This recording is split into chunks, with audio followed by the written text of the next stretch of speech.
ଚାଲୋ ଚାଲୋ ମୁଁ ରବେ तू तो डेली स्कूल भारी होचु गोटे दिन तो तोर बंद नाही त क्वेश्चन तीनटा पचारची कहल देखिया पचान क्वेश्चन दिन ए क्वेश्चन दिन मु वर्षर 13 मास मु जाउची कहल देखिया व्हाट इज फोटोसिंथेसिस त आसीबने थाउ त तृतीय आउट बजार त तृतीय श्रेणी पिला क्वेश्चन दरकार कहल देखिया 13 सता केते 33 कोन 13 सता 33 हां ना 43 अब तू 8 नुआ केते तू को ए तू एते रंग हो तते दिना क्वेश्चन बजार कोन दिया पचार जदि आलू किलो 30 टंका हला ताले बाइगण किलो केते आलू किलो 30 टका हला बाइगण किलो केते हां ये कि प्रकार क्वेश्चन तू पचार कोई परिबनी बोली कहूनु हां छाड़ ताकू आ ओडे पचार जीवो जदि सुना रेट 3 लाख हला हां ताने रूपा लाट केते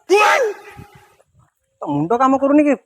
किए आनी मो पाखिया मुंडो काम करूनी चल चल केते देखिन चल तू मेडिकल जा